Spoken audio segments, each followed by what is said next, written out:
Auburn has done it. They have fired their head football coach, Byran Harsin. Finally, after week 9, Auburn makes the move.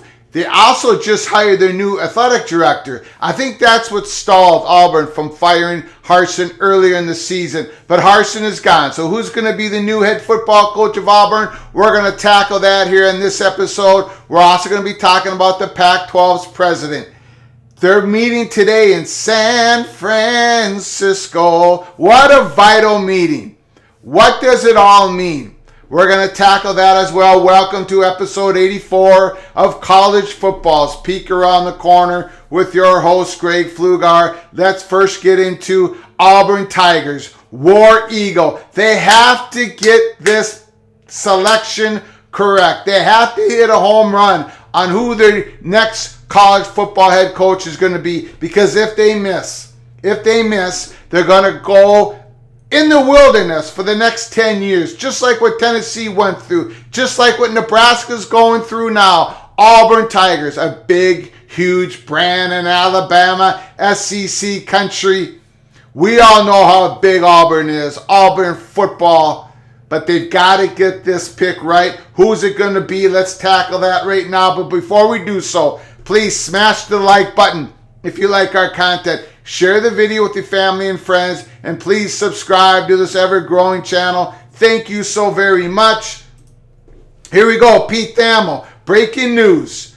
Noon today, Auburn fired Byran Harsin. They're expected to owe him more than $15 million in buyout money, half of which is due in 30 days. That money is quite similar to what Nebraska had to pay out Scott Frost early in the season. I think it was also about $15.5 million. Big buyout money, but Auburn's got the money. And now they want to get ahead in line, right? To start talking with agents, with potential candidates. And who are those candidates? Well, here we go from Dennis Dodd. He believes Lane Kiffin, Hugh Freeze, is among the leading options to replace Byran Harsin at Auburn. We agree at Peek Around the Corner. We're going to add one more name. If you watch us on this channel, our hot boards never go longer than 3 names. Hot board, Auburn 1.0, we would have Lane Kiffin number 1, Hugh Freeze number 2, and Deion Sanders number 3. We believe they're all a great fit for Auburn. Auburn would be interested in all those 3 candidates. Lane Kiffin, Ole Miss, unbelievable job. He's done a spectacular job at Ole Miss. He would have to be interested in Auburn. The resources that Auburn has, the recruiting base that Auburn has, there would be a spectacular fit. Lane Kiffin would have to be interested in Auburn. Auburn has to be interested in Lane Kiffin. He's number 1 on the Auburn 1.0 hot board. And then Hugh Freeze, who just signed an 8-year extension, 8-year agreement with Liberty with a decent buyout money. He's got to be on Auburn's target list if Lane Kiffin is for some reason not interested. And Deion Sanders, he's got to be on that list. This is the job that Deion Sanders would be interested in. Deion Sanders, Auburn versus Alabama, Nick Saban. The storyline writes itself. Same with Lane Kiffin versus Nick Saban for obvious reasons. But Auburn gives Deion Sanders the resources, right, to fill out the coaching staff that he would want, he would desire to be coaching in a big Power 5 program in the best football conference in the country. He's got the recruiting grounds in his backyard and his front yard all over Auburn, Alabama. It's a perfect spot for Deion Sanders as well. He said in public just a couple of days ago, of course he's going to be interested in listening to offers. I think there's no doubt he's going to get a call from Auburn, from their new athletic director. Lane Kiffin, Hugh Freeze, Deion Sanders. They would all be a great fit at Auburn. Auburn's going to land themselves a big whale. Don't you worry about it, War Eagle fans. Auburn's going to land themselves a big whale, but it's got to be the correct big whale. They've got to get it right this time. No Byran Harsin selection. Nobody that's not familiar with Southeastern recruiting grounds and SEC football. You can't do that. It's got to be a big time, big whale who's familiar with the Southeastern Conference and the Southeastern recruiting grounds. And I think they're going to get their guy. Lane Kiffin, Hugh Freeze, Deion Sanders.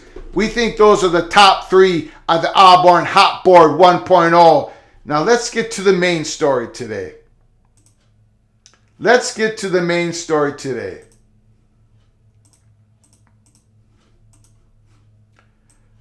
We're just going to read a little article, just Sports Business Journal. Pac-12 hosting fall meetings in San Francisco. Pac-12 presidents and chancellors will meet today, Monday, in San Francisco. And the Big 12 reached a new rights deal with ESPN and Fox. Pac-12 leaders are not expected to vote on a new media rights contract, although there will be updates. And you better believe there's going to be leaks. There's going to be leaks in those updates. So follow us tightly here at Peek Around the Corner. We might be doing another emergency episode or live show here real soon. Pac-12 leaders are not expected to vote on a media contract, but there will be updates from Commissioner George Kliavkoff, USC's President Carol Folt, UCLA's Chancellor Gene Block won't participate for any portion of the meeting given their planned moves to the Big Ten in 2024. The agenda will include many of the topics covered every year, including operational, financial, legal, and NCAA updates. But 3 additional items reflect the dynamic state of college football sports generally and Pac-12 survival specifically. The University of California Board of Regents' ongoing review of UCLA's entry into the Big Ten, the latest on the college football playoff expansion, and the Pac-12 media rights negotiations. Those are 3 big items, right? This University of California Board of Regents and their ongoing review of UCLA's entry to the Big Ten. Man, if that doesn't spell weakness and desperation out of the Pac-12, I don't know what does.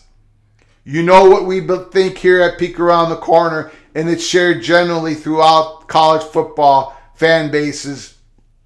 This is a weak move from the California Board of Regents to basically attempt to put a toll tax in UCLA just because that university wants what they perceive to better themselves to join the Big Ten. Also on this list, the latest on the college football playoff expansion. That is very important item. We've been talking about this the last few days at Peek Around the Corner. It's going to be a hot topic issue. How does the playoff expansion work? We know there's going to be 12 teams, but how does the revenue distribution work? How does the model work?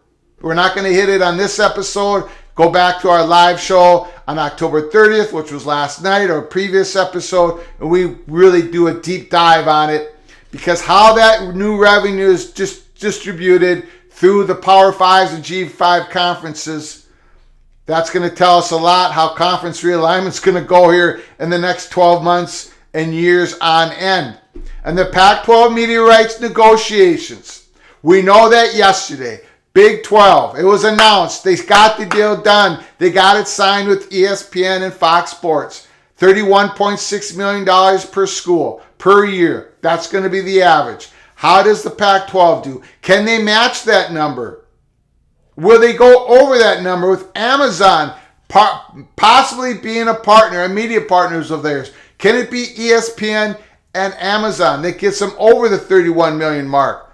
However it goes, I don't think Pac-12 is going to match the Big 12 in the value of exposure here in the next deal.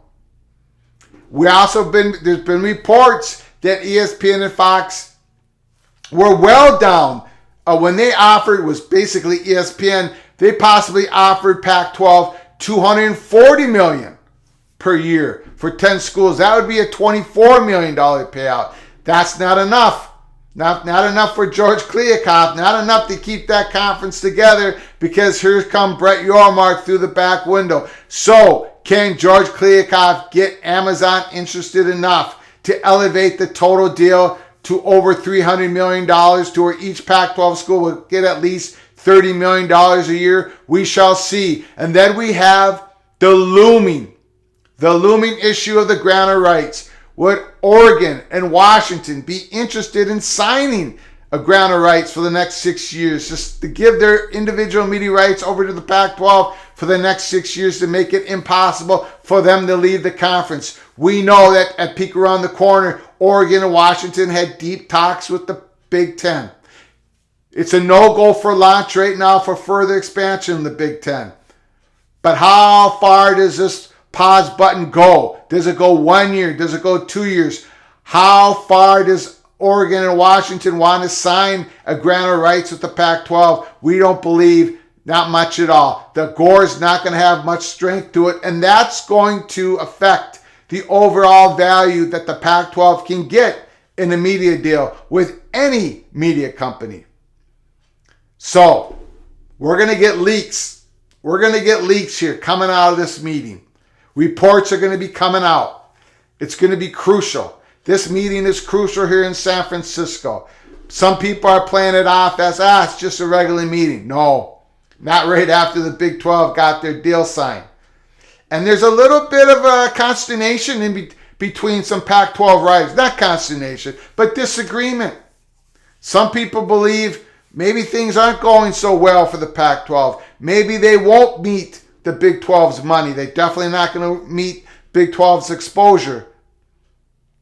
So, stick with us here at Peek Around the Corner. Put your comments down in the comments section below the video. Stick with us.